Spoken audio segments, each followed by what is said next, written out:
Bonjour mes chers amis, dans cette vidéo je vais te parler des portes que tu ouvres dans ta vie et qui permettent à l'ennemi de s'infiltrer. Et en fait, comment il s'infiltre l'ennemi ou les entités ou les esprits de ténèbres? Il s'infiltre en s'engageant dans des alliances avec toi. Comment il s'engage à faire ces alliances? En effet, les alliances peuvent passer par plusieurs choses. Soit tu as fait rentrer quelqu'un dans ton foyer, chez toi. Tu as ouvert ta maison et tu as présenté même ton conjoint à tes copines, que toi tu pensais que c'était des vraies copines, mais en fait ces personnes, elles étaient là parce qu'elles étaient envieuses, elles étaient jalouses et elles sont rentrées là pour te détruire. Et parfois, tu invites certaines personnes, ils rentrent chez toi et comme par hasard, tes enfants, ils travaillaient bien à l'école. Du coup, l'aura qu'on a jetée dans ta maison vraiment a perturbé tes enfants et donc ils deviennent rebelles. Tu peux constater des disputes dans ton couple et tu comprends pas pourquoi depuis que cette aura ou cet esprit est rentré chez toi. Alors, les portes que tu ouvres, donc ça c'est la porte de ta maison, ça c'est déjà une porte. Il y a aussi d'autres portes.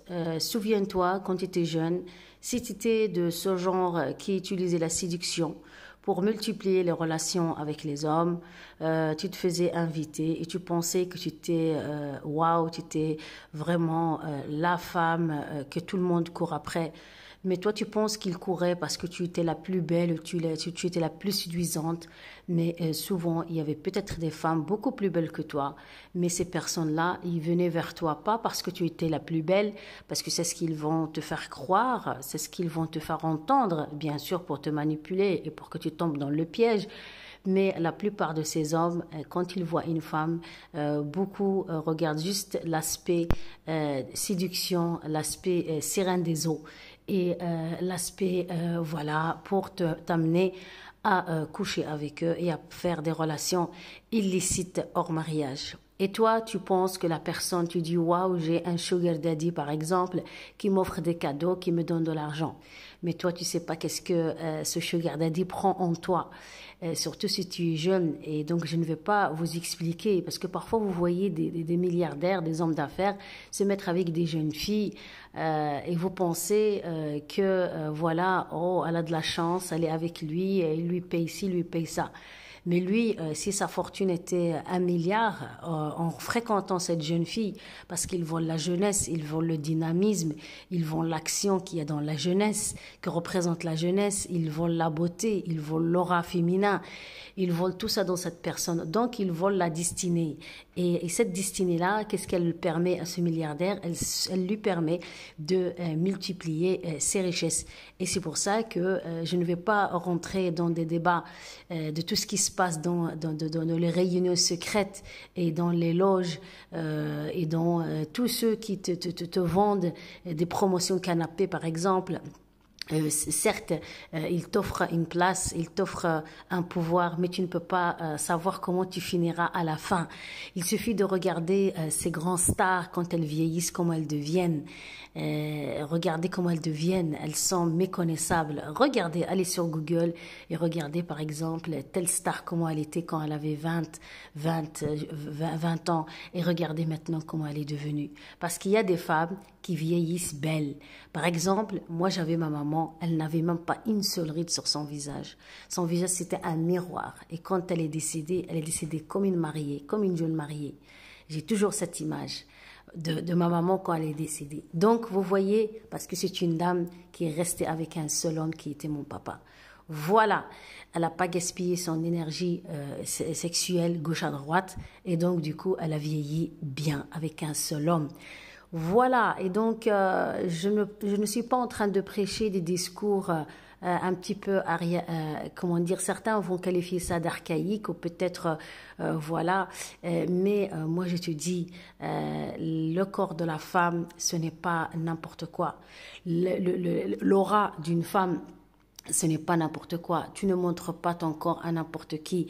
Tu ne montres pas ta chair à n'importe qui.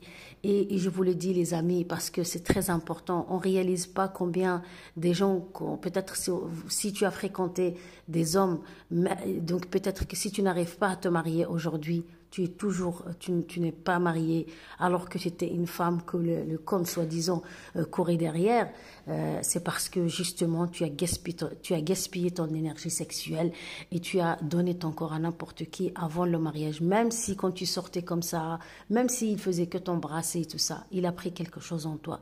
Le fait de discuter avec lui, il a pris quelque chose en toi. Parfois, il suffit d'un contact avec une personne et qu'elle peut nous voler quelque chose.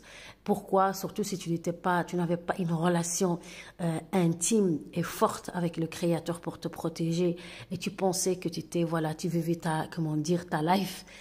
Donc moi je te mets en garde parce que ça fait partie des portes que tu as ouvertes et tu as ouvert dans le futur. Et si par exemple t'as commis je sais pas, parce qu'il y a des gens qui ont fait des erreurs dans la vie parce qu'ils connaissaient pas ces réalités-là.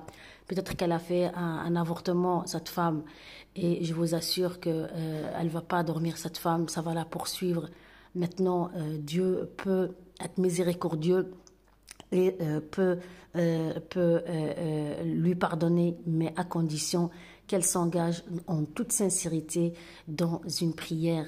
Et il y a des femmes, à cause d'un seul avortement, elles n'arrivent toujours pas à avoir des enfants après et elles le regrettent toute leur vie.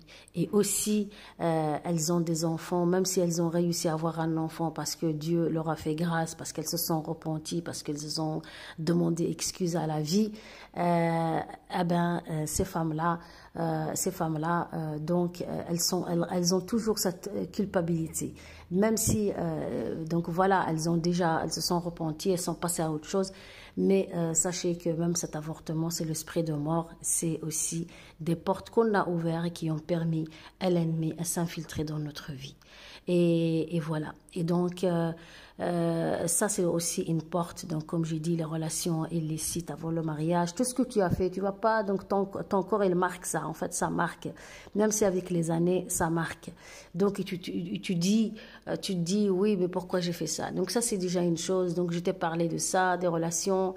Je t'ai parlé de ne pas ouvrir à n'importe qui ta porte. Il y a déjà le des envieux, comme je t'ai expliqué. Et alors, il y a les relations d'argent ou des affaires.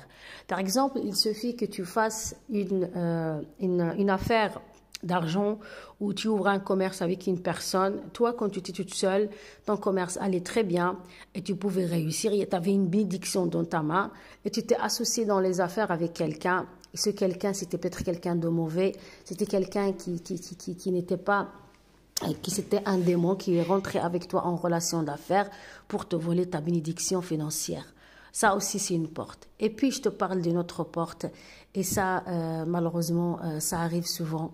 Si tu es un homme qui maltraite ta femme, qui ne respecte pas ta femme, sache que si tu fais des affaires à l'extérieur, tu vas rentrer à la maison aigri. Et même si ce jour-là, tu gagnes de l'argent, le lendemain, tu vas voir le huissier de justice qui va arriver avec des amendes, qui va arriver avec des factures et que tu comprends pas pourquoi. Pourquoi la vie, elle te prend cela? Parce que tu traites mal ta famille, parce que tu donnes pas à ta famille. Et donc, la vie, elle s'arrange pour t'enlever ça d'une façon ou d'une autre. Donc voilà, j'espère que ma vidéo va t'éclairer sur les portes que tu dois fermer dans ta vie pour ne pas laisser l'ennemi s'infiltrer et les alliances d'argent, les alliances de relations avec des hommes avant le mariage, les alliances dans les business et que tu mélanges ton argent avec l'argent d'autres personnes ou tu prends l'argent sale ou une prostituée, par exemple, t'a prêté de l'argent et tu prends cet argent-là et tu le mélanges. Ou alors, il y a des filles, par exemple, qui partent à l'étranger pour aider leur famille à l'étranger. Elles font peut-être, elles font de la prostitution et elles envoient ça à l'étranger. Sachez que cet argent qu'elle envoie, il n'est pas une bénédiction pour sa famille à l'étranger. Même si elle va vous dire oui, mais parce qu'ils sont pauvres. Il y a moyen de gagner sa vie autrement. Tu peux faire le ménage, tu peux faire autre chose, mais tu ne vois pas cet argent démoniaque à ta famille parce qu'il peut se transformer en maladie chez tes proches et ainsi de suite. suite. Donc je vous mets en garde, mes chers amis, parce que le monde dans lequel nous vivons aujourd'hui, ce n'est pas un monde bisounours, c'est un monde machiavélique, et le monde spirituel est un monde réel. C'est un monde réel auquel vous devez faire très, très, très attention. Donc, fermez les portes et fermez les alliances qui permettent à l'ennemi de s'infiltrer dans votre vie. Sur ce, je vous dis au revoir et merci pour une prochaine vidéo. C'était votre sœur Samra. Merci, à très bientôt.